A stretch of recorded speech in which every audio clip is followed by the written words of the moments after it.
name is Andrew Wright. Some of you are already familiar with me through my work with The Hardy Show. Some of you are not. And for those who are not, I'm a personal friend of Matt and Jeff Hardy's. And today we're standing in front of the property many of you recognize as the Imagination, home to the charismatic enigma, Jeff Hardy, and his girlfriend, Beth. Just beyond this boundary of this little wire facade stands the home of Jeff and Beth, where a lifetime of memories have been collected. A home, a physical house, pets, clothing, everything that all of us collect and hold so dear as material possessions. But what happens when all of that is taken from you in an instant? This past Friday, Jeff and Beth found out just that, when his home burned down to the ground, taking with it all of those material possessions, all of those memories, and the life of their little dog, Jack.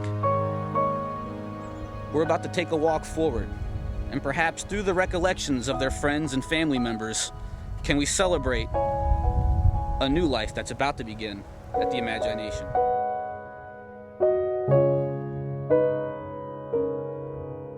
I was in the bed, and Beth had called us and said the house is on fire, and I immediately got up and rushed over here like 100 miles an hour to get over here. Because I wanted to try to help as much as I could, try to save whatever I could, even though the fire department was there, I didn't care. Jeff was at Gas Chamber Inc. getting tattooed, and I'd left for the night. I'd had a long day, and Jeff was going to be there late working on his tattoo. And Jeff got a phone call from Matt, and then immediately one of my tattoo artists, Shane, he called me. He's like, "Look, Matt just called. Jeff's house is on fire." There's a man and his wife beat on my door and woke me up after 12 o'clock. And when I got down here, it was falling in.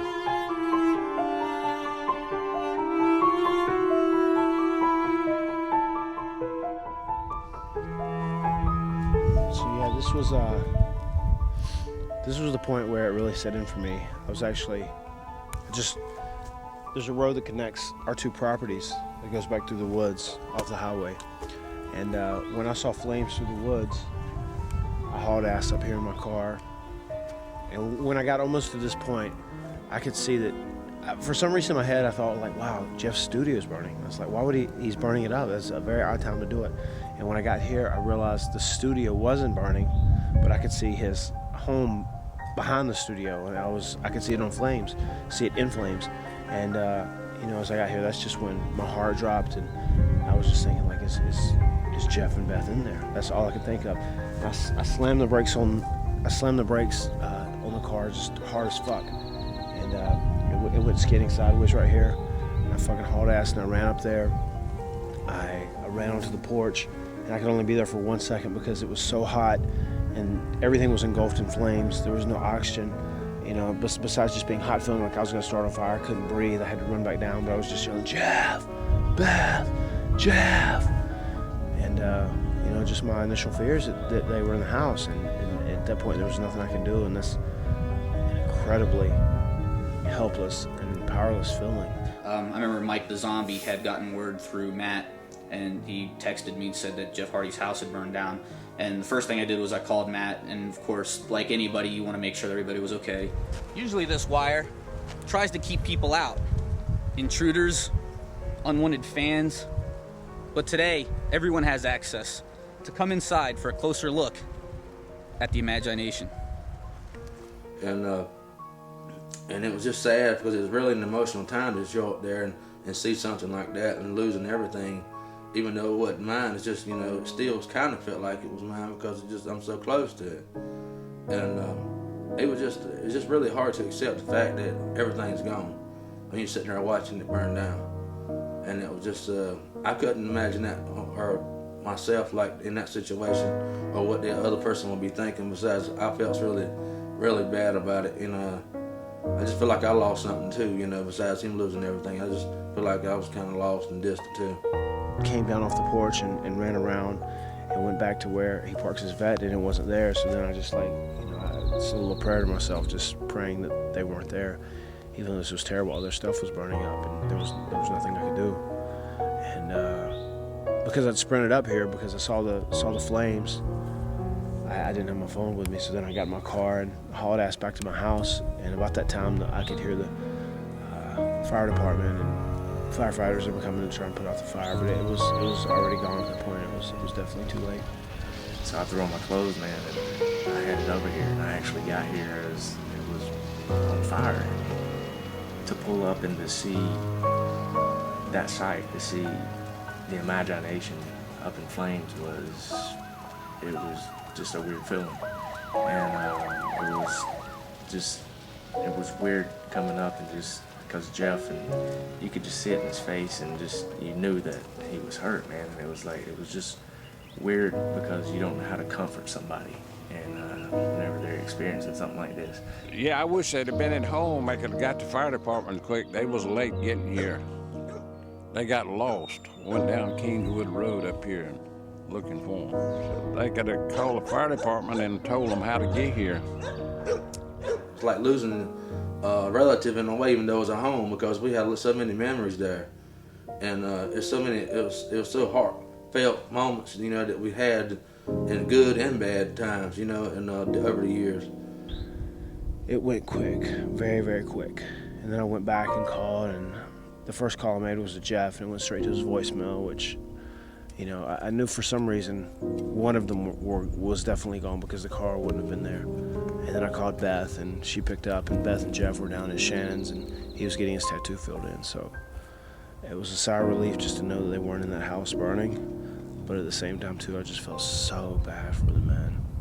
Because just everything they had, all those memories and all those possessions, things that it takes a lifetime to collect, they were gone. And I still remember the very first time that I came upon this property. I was traveling down this road, a complete stranger to this area, on my way to Matt Hardy's house back in May of 2005 to create what would become the Hardy Show. And I remember passing by the big man that stands in front of the property, which is the guardian angel of the imagination, the aluminum mailbox.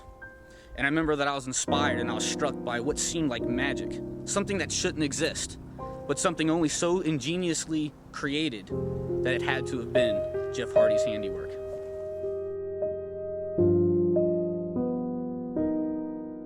I mean, I was in shock, and I couldn't even imagine what Jeff and what Beth, what they were feeling at the moment. And it was just one of those situations where you just, wanted to be there for them and just, try to help them through it. And whenever it was just shocking. There's no other word to really explain it. You pull up and you see one of your best friends. You see everything that he has burning to the ground, and it was a sad night. But I'm just, when you look back, you have to look at anything and just say, well, what, are the positives out of it? And there's no real positives in this situation, but the thing is, neither one of them were in the house, and they will still have their lives. And you can rebuild a house, and you can regather some of the memorabilia and possessions you have, but you can't rebuild a human life once it's lost. This little winding pathway that you see before you might look like a dirt path to nowhere, but for the last 8 years or so has been the direct road to Jeff and Beth's home, and for a sanctuary for his friends like myself, for his brother Matt, and many others. But now, it's going to take us to the charred remains of a once comfortable place that will return. Let's take a look.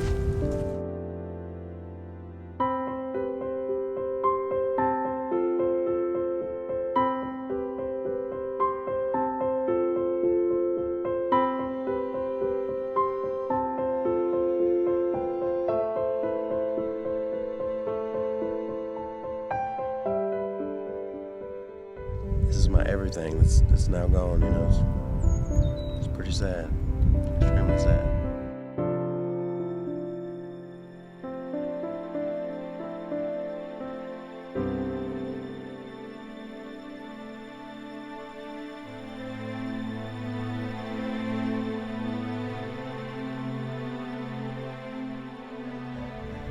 But it's over with.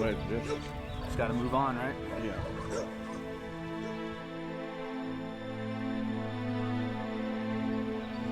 it's bad, but there's nothing you can do about it. You just gotta keep on going.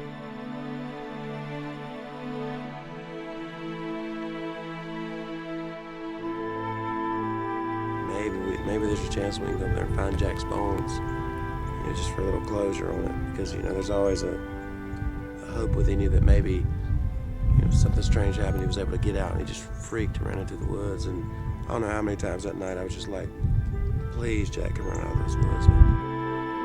Jack, that was Beth and Jeff's, that was their baby. You know what I mean? It wasn't just a dog. You know, having dogs of our own, you become, there's a bond that you get with your dog, and it becomes a child. It's no longer an animal. And it's like whenever you have these animals for so long, they're part of you. And just that night, I think that was, you know, a big part of hurt deep inside him, was just knowing that Jack was inside of the house whenever it was burning. And you know, like Jack, he was a cool dog, man. He was, you know, that was their kid. And to them, they didn't lose an animal, they lost their kid.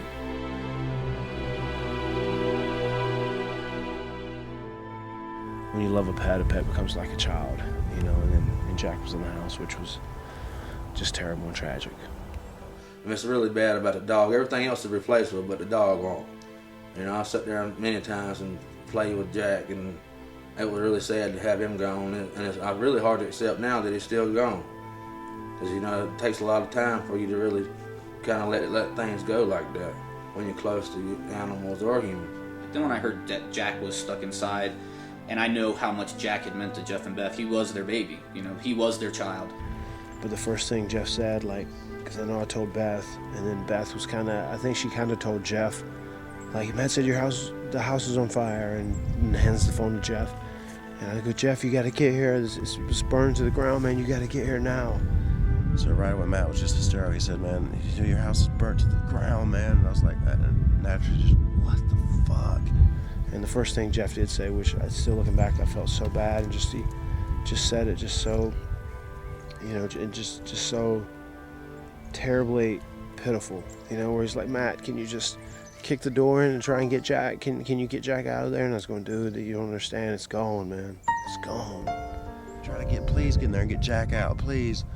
And Matt was like, man, it's gone, man. It's nothing. I can't. I was always afraid of Jack, and it's only because Jack was, I think, so protective of them. If you made sudden movements, he'd go after you. And yes, I was bitten by Jack at least twice, one of which was captured when we went to Jeff's property and filmed him in the Dead End to Know Me outfit. And he got me right on the leg, and I pull up the pant leg, and I'm sure we'll cut away to this, and there's the fang. There's literally like a vampire Dracula mark on my leg. And yes, that was still, and I'm sure will always be, one of those legends that we always mention, tell. I mean, even to this day, we're like, don't you be biting, motherfucker. You know, that comes straight from Jack. Don't be biting, motherfucker. Shit, I don't need to be bitten. You know, it definitely put a lot on him just knowing that, you know, Jack was inside. You know, I know how much Jack means to those guys. You know, I know how much Lucas means to me, and they love Jack. He was their kid, you know, and just Fucking such a cool dog, man. He's irreplaceable, man. For him to say that, he had no idea, he had no mental image of what was here, and I know reality didn't set in until he got here, and then once they saw it, it was just like, oh my God, I'm sure it was overwhelming. Just like he said, this is definitely the biggest tragedy of his adult life. I mean, a lot of people don't have to go through this, and I hope no one ever has to go through this again. Whenever I was gone, you know, Jack was, you know, her bodyguard, you know, like, and even with that said, he would do anything to protect us. It's weird. It's really hard to wake up sometimes, especially the first few days, man, because, like, it's still kind of such a, it's one of those surreal moments, you know, it feels like a dream, but then, like, every morning I wake up, you know, it's real, you know, and it's not going away. This is just really a terrible, terrible, tragic, just destructive ordeal, man. So, like I said before, just gotta, you know, make the best of it. Still got Beth, we still got our health, and we just gotta move on. Yeah, Jeffrey lost a lot of paintings right there. Things will be all right or whatever, but yeah, I had so many. I probably had, you know, a roundabout area of 200 paintings in here, man. Just That's where the main ones were, as you can see, they're gone.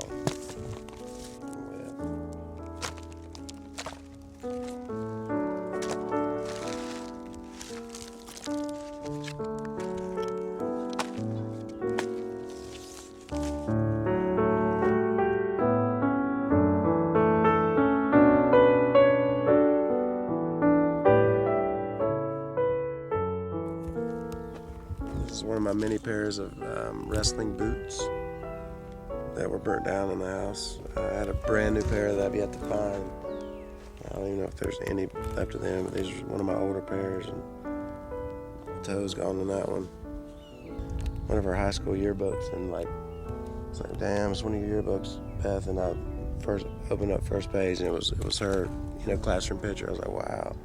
So many, all my music, a lot of writings that were I wrote so much I forgot, so maybe it'll come back to me, or maybe I'll just create something new, I guess. But That was a pressure washer right there.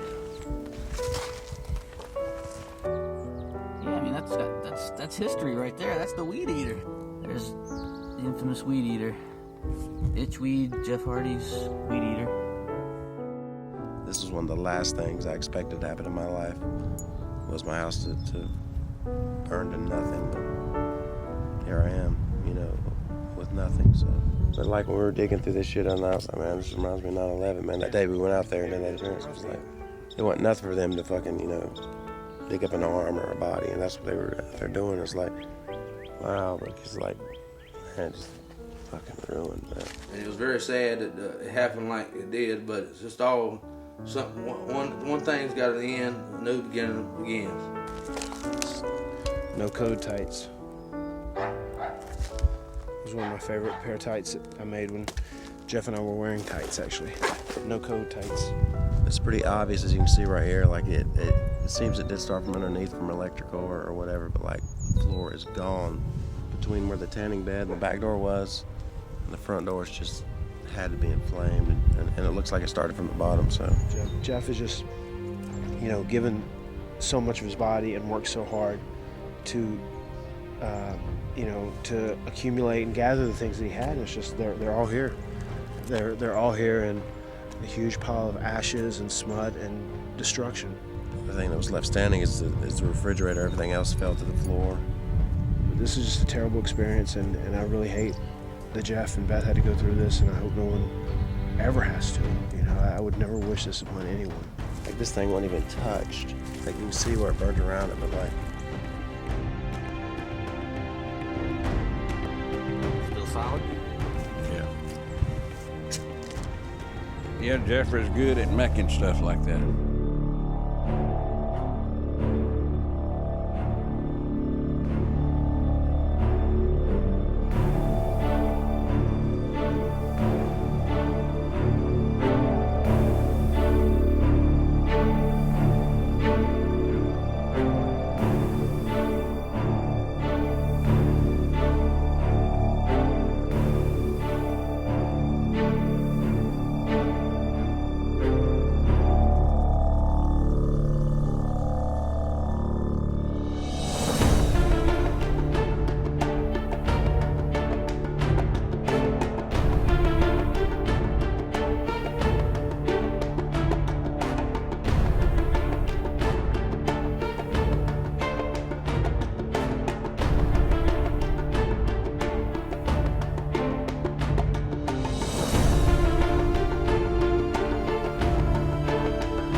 best thing to do is, like, as far as, it'll be a lot of closure to me, like, in maybe however long it'll be from now, to get all this shit just cleaned up, man, and ultimately, like, in memory of Jack, I want to do a nice big, like, whether it be with wood or whatever. I got a great picture of Jack, and I can draw it and paint it to where he's just sitting right here on this very spot. After that'd be the ultimate, closure for my boy, man. Because, like, man, he was. Yeah, I remember whenever Joe first bought his house, and he started developing the imagination, man. Like, it was just a vision in his head that he was creating, and he was excited about doing it, man. Like, I seen Jeff just put hours and hours and hours in building statues and just designing his house to, you know, his qualities, his personality, and you know, every chance that he had to be at home, Jeff put hours amongst hours amongst hours into creating the imagination, and you know, it was something that was it was a big part of Jeff's life. I mean, that was his home, and that's where I felt like Jeff could go and he could get away from everybody, and he could be in his own world. And you know, like, I remember days of Jeff just being out there on tractors and just, you know, backhoes or whatever, just to make his house nice, man, just to landscape it, or, you know, paint the inside of it, or even like the carpet, man, just designing this carpet, taking hours and hours to, you know, like burn designs in the carpet, or, you know, whatever he was doing. He took a lot of pride in his house. The first time I actually met Jeff, I was definitely a little awestruck. He's definitely one of those people that has an it factor around him, much like a Jim Morrison of the Doors. Somebody who doesn't have to put out a facade or have some kind of ego extremity that they have to hide behind or to impress other people with. Jeff just emanates it when you're talking to him. So, without being intimidating, he's creatively intimidating. So you got to keep it positive, you know. That's the best, and just don't let all the bullshit media that's out there, you know, get you down. That's number one. So that ain't about that. But what means the most is the people that truly know you, you know, and that's what matters most. That you know you have good friends that respect and love you, and will be there for you in any, you know, time of need or whatever. And I have that. I have so much of that. So, you know, I'm thankful. I never thought I was going to be invited into Jeff's house. It's one of those things where I used to go over there and you'd kind of make it up to the top of the steps and wonder if you'd be invited in, and you wondered what laid behind those doors. And I'd never seen any footage of what was behind it. And I could tell Jeff was very guarded about just letting anybody in there. I think he had to get comfortable with you first, and then he'd let you inside into his inner sanctum. Every trip to Jeff's house was a cool trip, because he was constantly changing things, and he was constantly building his, I guess you'd say, his, you know, his empire, his just building the personality of the imagination. It was always changing, and it was always getting better and better and better. And he had so many visions in his head, and every time you'd show up, man, there was something new to see.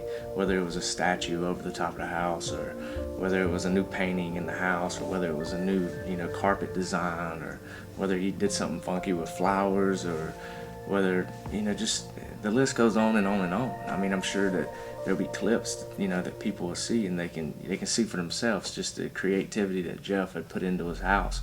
And it was an experience every time you went into his house. And once again, the first time I actually saw the property inside, the track and the large Mount of Magi, it's really difficult to explain, because rarely do you see that kind of creativity and true imagination, not to draw off the name Imagination, but it really is Jeff Hardy materialized with dirt, paint, and creativity. I tell you, Deep in the Magi was, you know, it was one of the moments where it was just kind of just on the spot, just go with it. And there were so many just, I think, historical moments with the Hardy Show that come out of Deep in the Magi. You know, just from eating pine cones to dancing to, you know, whatever it may be, man. There's so much history that's there that was in the imagination. And it's like, it's just, you know, just thinking about all those memories and all those moments that were in Jeff's house, man. It's disheartening just to know that, you know, that's gone now. And we always had something going on, like, you know, he would rent bobcats and stuff. Me and him be out there all night long building the track or digging holes or something, making caves or whatever, you know.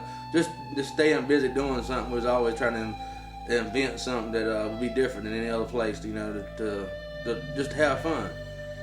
It does seem that there's nothing that he can't do, whether it's his clothing, his fashion, even his words. He's a striking individual, from the way that he looks to the soft-spoken manner. some people get lost in their own mind, and Jeff's one of those people, I think, that can, in a sense, make his way out of it and show you a little bit of that in his paintings and his music and his overall lifestyle. It's really weird, but you know, as the days go on, you know, we get more and more used to it, and you know, it'll take time, you know, to heal up, you know, all these feelings or whatever. But like we're doing better now. You know, I was, you know, as far as tragedies go, you know, naturally I was 9 years old when my mom died, but by far I think this is, you know, as far as me being an adult now, like the biggest, you know, tragedy that's happened in my adult life. This is the week anniversary of my house burning, so. It goes on my list of things that are tragic that you'll never forget. You know, one of those is our mom dying when she was in the hospital room, you know, and also with that same thing being said, whenever we left the church that day, you know, we knew it was the last time we were physically going to see her body. I remember when our house got broken into, that was such, you felt so invaded and so insecure, and that was a crazy feeling. Seeing your brother's house burn down is another thing, man, just terrible and tragic. That's still a lot of work getting ready to begin and be done. And I feel like it's going to be a new beginning and a fresh start for Jeff and Beth. And it's going to be a lot better and bigger than it ever was before. You can do all you want to do to try and make your life as good and you know, as safe as you possibly can, but you never know when you're going to get a bad hand thrown to you. I could feel their pain. I know how sensitive and sweet both Jeff and Beth are as human beings, and for such an unwarranted, tragic blow, it's sad. To know that they had hurt like that, it's just a void, like a vacant void. It's very upsetting. A lot of times, people's characters aren't defined by how great they live their life and by the great things they do. A lot of times, their characters are defined by how they overcome the tragedies and the bad things in their life, you know, because that's what true character is, someone who is able to prevail once you're put behind the 8 ball, so to say, you know, and that's where Jeff is right now. In a time of need like it is now, is you know, whether it's clothes, whether it's, you know, just trying to replace some things that Jeff and Beth, they lost in, you know, the fire, whatever it is, I hope they know that I'm there, you know, like just growing up together and just becoming family. You know, it's just, man, I'm there to hand them anything that they need. That I love them, and I'll be there for them till the day I die. I mean, if it's a dollar bill, if it's a shovel, if it's just a room in my house, I mean, I'm there for them for anything. And I'll go, you know, far and beyond to try and do anything I can to help them. Because this is something that, you know, it's just something that you can't wish on nobody. And especially some, you know, part of your family. And, you know, Jeff, he's my brother.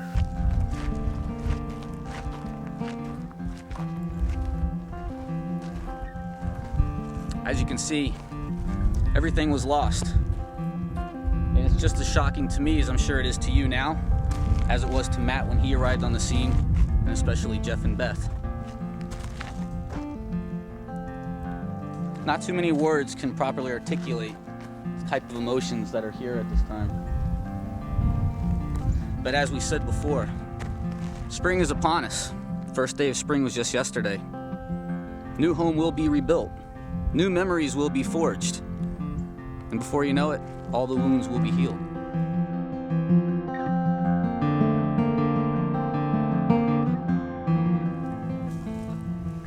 It's a beautiful spring day here at the Imagination. 70 degrees.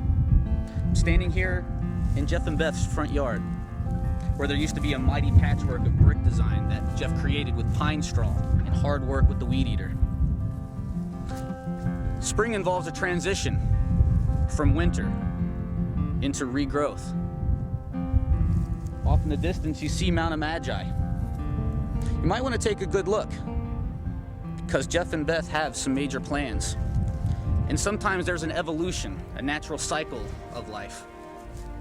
Sometimes things have to be brought down before they can rise again, mightier than before. Here before you, soon will be a new home, built with the new dreams of friends, where material possessions will once again be regained, and a house will become a home.